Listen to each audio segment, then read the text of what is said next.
Bonjour, merci beaucoup. Je suis Machala Bangambe Ali, étudiant en 3e doctorat de médecine de l'université Simon Kimbangu. Merci beaucoup de la question. Déjà, cela correspond à mon premier vœu d'orientation. C'est question d'amasser beaucoup de nouvelles connaissances, de découvertes, et cela apporte beaucoup de bonheur dans l'apprentissage. Ce qu'il faut savoir est que je me suis inscrite à l'université premièrement par ma propre volonté, parce que je pouvais très bien m'arrêter au bac, mais j'ai voulu continuer mes études universitaires, et aussi c'est par la volonté de mes parents aussi, parce que ils ont beaucoup de projets, des rêves pour moi aussi, d'où ils ont tenu à ce que je continue aussi à l'université. Du coup, ça ne m'a pas posé problème parce que moi aussi je voulais continuer mes études universitaires. Donc J'ai adhéré à l'université par voie normale et je suis arrivé à l'université Simon Kimbangu. J'avais déjà fait plus de 60% à mon examen d'état, donc j'étais épargné avec le test qui était ici. Et j'ai fait entrer mes dossiers normalement et voilà, je suis maintenant en 5e année. J'ai cette bonne culture de compléter tous mes cours avec des assises complémentaires.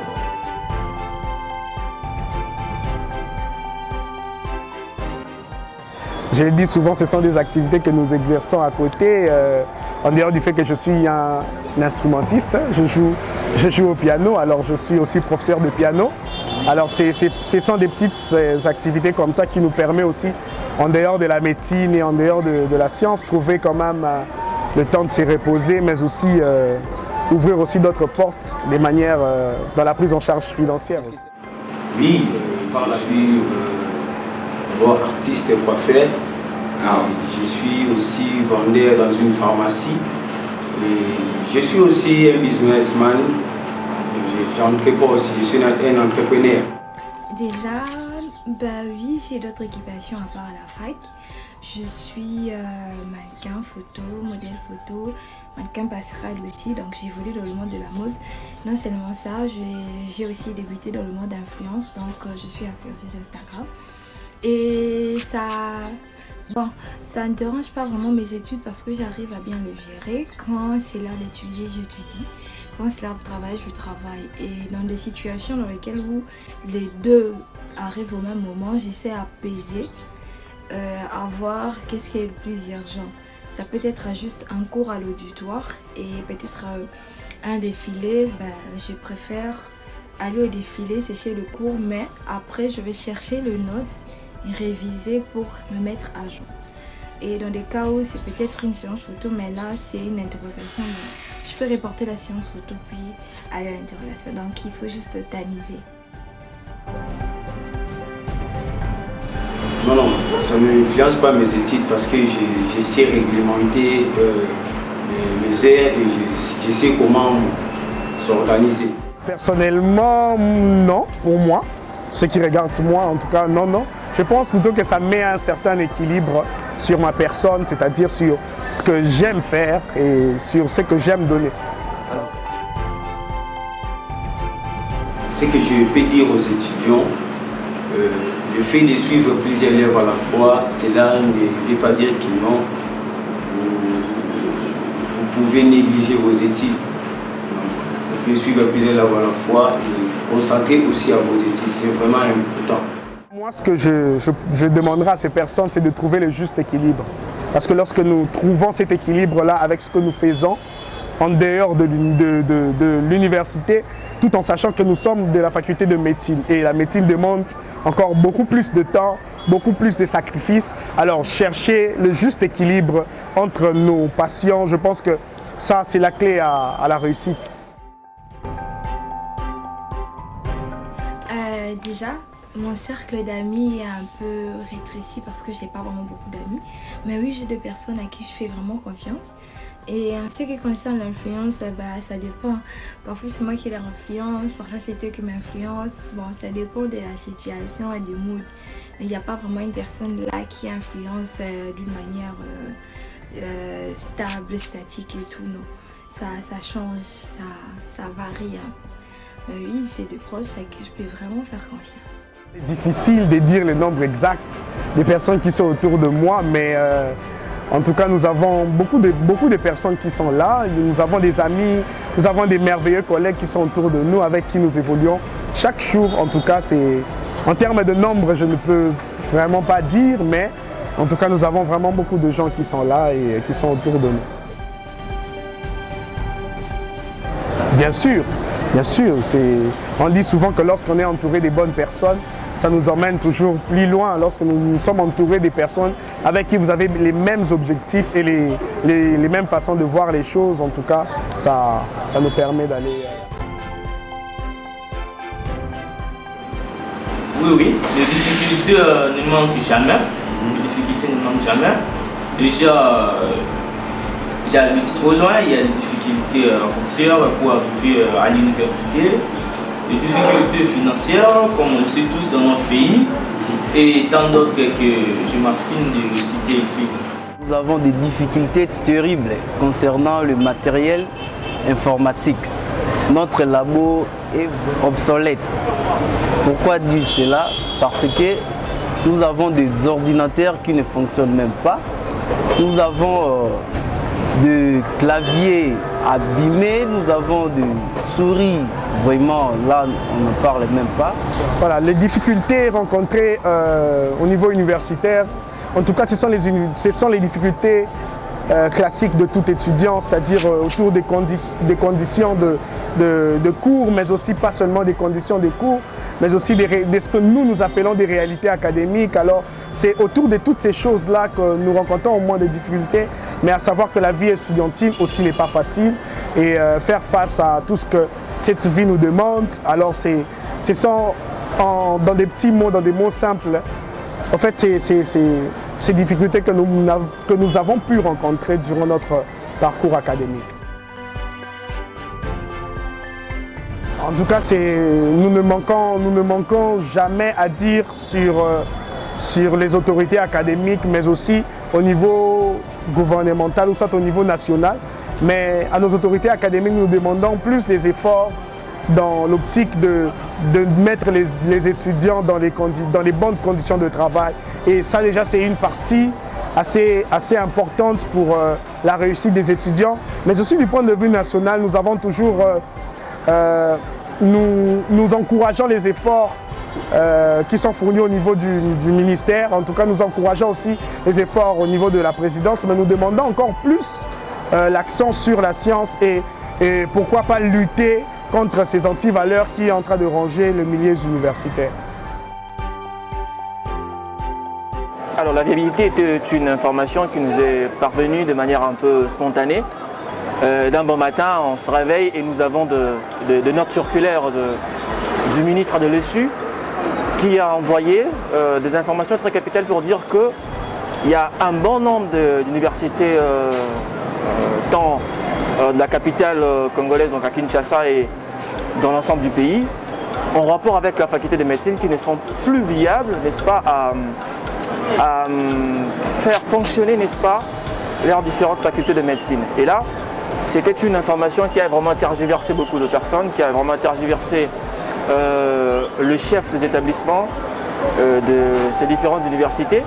Mais le ministre a été clair sur les différents critères. Il a essayé de présenter un bon nombre de critères sur cette viabilité. Certes, une faculté de médecine ne peut pas fonctionner dans une université si cette université, certes, manque bien évidemment un hôpital, s'il faut dire, un hôpital bien équipé, un laboratoire. Dans l'ensemble, il y a de conditions que le ministre a présentées. Alors nous, en tant qu'étudiants, on a reçu la nouvelle et on était touchés, très touchés d'un bon matin et d'entendre ça. Et surtout, on a fait partie de ces universités qui n'ont pas été citées dans des critères de viabilité. Or, de manière générale, une université qui a fait ses preuves, une université qui compte déjà deux spécialistes et qui compte déjà des professeurs, est une université qui a traîné, certes, et qui a aussi le plan droit d'être viable.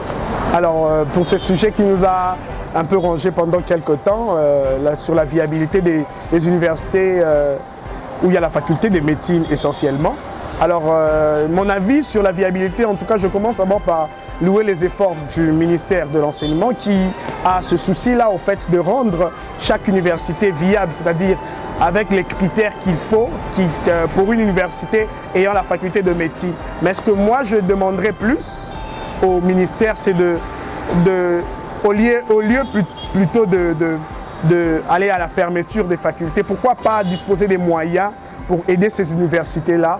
Et nous avons essentiellement noté les points comme les laboratoires qui n'étaient pas selon les normes, mais si le gouvernement, soit le ministère, disposait des moyens pour réhabiliter ces laboratoires-là au sein de ces universités. Non pas seulement, nous ne négligeons pas les efforts des universités, mais nous les considérons, mais nous aimerons aussi associer les efforts du pays, c'est-à-dire du ministère, qui peut aller aussi dans le même sens, car le même objectif est de faire de nos universités des universités viables et capables de former des bons médecins, pas seulement sur le plan national, mais aussi sur le plan international. Alors, merci déjà de la question. À cette étape de mon propos où l'émotion me brutalise, j'aimerais signaler une surprise tout en marquant sous la couture. Je me sens tout à fait impliqué dans cette affaire. J'aimerais vous parler des universités privées. Les universités qui ont tendance d'être bafouées, ils ont tendance d'être dénigrées. Pourquoi? Lorsqu'il y a un peu de désordre dans les universités de l'État, ou je peux dire les universités que l'État a construites dans leurs propres frais, les retombées viennent aussi sur nous. Quand il y a peut-être une majoration dans les universités de l'État, on voit les étudiants qui revendiquent, les étudiants qui sortent, mais chez nous, ce n'est pas le cas. Chez nous, lorsqu'il y a majoration, on ne nous donne même pas le temps de nous exprimer. Je ne sais pas si c'est quoi, je ne sais pas si on est des sous-hommes, je ne sais pas si on ne nous considère pas, je ne sais pas nous tous qu'on prenne nos clics et des claques, on aille aux universités de l'État ou comment, je ne sais pas. Et puis des deux, dans nos universités privées, il n'y a pas des hôpitaux. Dans des universités, il n'y a pas des hôpitaux. Je parle des hôpitaux, pourquoi? Parce que je fais la médecine. Je vois déjà, mon champ d'action, c'est l'hôpital.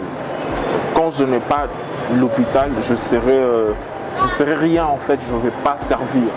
Mais j'étudie dans une université où on n'a pas un hôpital. Peut-être il y a des problèmes qui peuvent survenir, une personne peut tomber, mais on sait quoi faire. On peut amener quelqu'un très loin, mais je dirais il peut aussi perdre sa vie tout en allant en cherchant un hôpital qui est un peu plus loin. J'aimerais demander aux autorités d'arranger pour nous ces problèmes. C'est vraiment un problème qui nous rend un peu fous, nous les étudiants. Je demande vraiment que les autorités qui puissent arranger ces problèmes. C'est ce que vraiment j'avais à dire à nos autorités. En tout cas, personnellement, j'invite tout le monde à soutenir, mais aussi à participer aux travaux de Kin Magazine. En tout cas, c'est vraiment un projet qui me tient à cœur. C'est quelque chose que j'ai aimé de loin, mais que j'ai eu quand même l'occasion de voir aujourd'hui et de pouvoir dire quand même quelque chose. Je nous invite tous à participer, même de loin, à soutenir, parce que c'est une œuvre qui a besoin aussi de votre soutien et qui a aussi besoin que nous jetons les yeux là-dessus. Et je pense que le travail fourni est un travail impeccable et je loue vraiment les efforts de nos camarades qui sont derrière cette œuvre. On est vraiment très ravis d'avoir des personnes qui ont créé pour nous cette idée. On est vraiment très ravis. Comme moi, comme ça, je suis un peu jaloux d'eux. Parce que si j'avais l'idée, bien avant, j'allais déjà sauter premier. Mais ils ont fait, ce sont nos frères. Je suis vraiment très ravi. Je suis vraiment très ravi. C'est une magazine qui va nous propulser, qui va propulser les étudiants congolais surtout. C'est une initiative à encourager Et aujourd'hui, Cud Magazine est en train de montrer ses preuves. Et nous sommes fiers de constater qu'il y a quand même de jeunes gens, étudiants congolais dans le pays, qui réfléchissent mieux et qui ont des ambitions, qui ont des plans bien axés pour que les choses changent. Parce que le changement des mentalités passerait également parfois au travers des écrits. Vous savez, personnellement, je suis très content